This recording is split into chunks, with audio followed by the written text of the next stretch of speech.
We are now recognizing the gentleman from Georgia, Mr. Hice.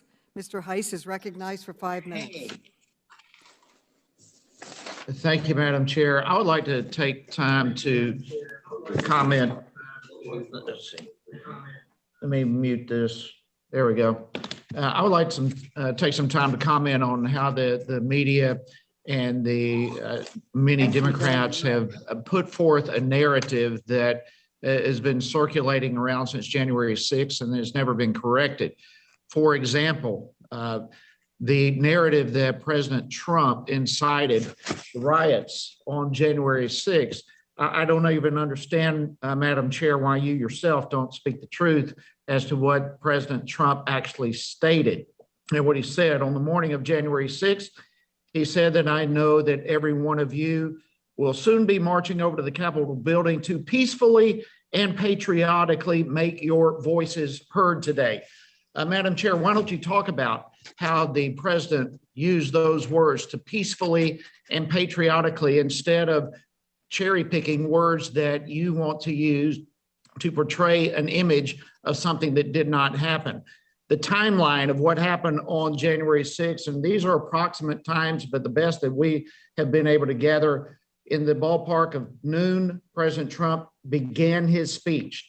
At about 12:45, violent protesters started arriving at the Capitol. Now, let's keep in mind that the location where the president started his speech, where the speech took place, it's a 45-minute walk from that location to the Capitol. So if the individuals who were at the speech were involved, they would have had to leave before President Trump even started his speech. He starts speaking at 12 o'clock, 12:45. The violent protesters arrive at the Capitol around 1 o'clock. The Capitol is overrun, and there are efforts to make a call to the National Guard. Between 1:10 and 1:15, President Trump ends his speech and tells attendees to peacefully and patriotically make their voices heard at the Capitol. About 1:50, the Capitol is breached. Now, in this timeline, it would have been about 2 o'clock before the earliest attendees of Trump's speech could have arrived at the Capitol. So the Capitol is attacked at the right shortly after the president begins his speech. It's breached before individuals could have gotten there.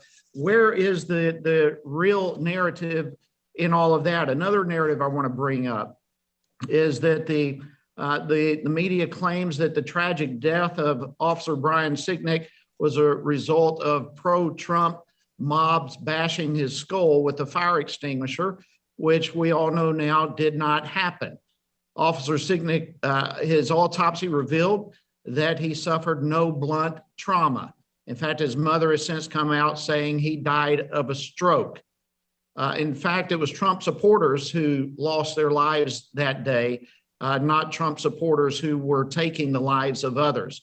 You go down the list here. Ashley Babbitt was shot and killed by a Capitol police officer. Kevin Greeson suffered a heart attack. Roseanne Boylan reportedly was crushed by rioters, and Benjamin Phillips died of a stroke. So the narrative needs to be cleared up. The truth matters. I'd also like to discuss what we know about those who were present on the day of the riots that took place. I actually have here something that was sent to me by an individual who was present. He said it was a beautiful day of peaceful, faith-filled support for free elections. When agitators rolled in and began to coordinate a very different agenda, I could see that their spirit was not the same. They were forceful and angry. They were physically disguised, but they could not disguise their spirit. They had tactical gear, walkie-talkies, gas masks, and a plan. I was close and got tear gassed. I saw these agitators from 6 feet away. Make no mistake about it, I was there. We've heard reports of buses of these individuals rolling up. Who were they? Where is the information about these individuals who rolled up? We saw reports of John Sullivan on CNN disguising himself as a reporter, which he was not. He is later found out that he is founder of Insurgent USA. It was involved in insurgent activity, inciting violence. Why is that type of thing not reported? I see my time is running out, but it's unfortunate that Mayor Bowser is not here today.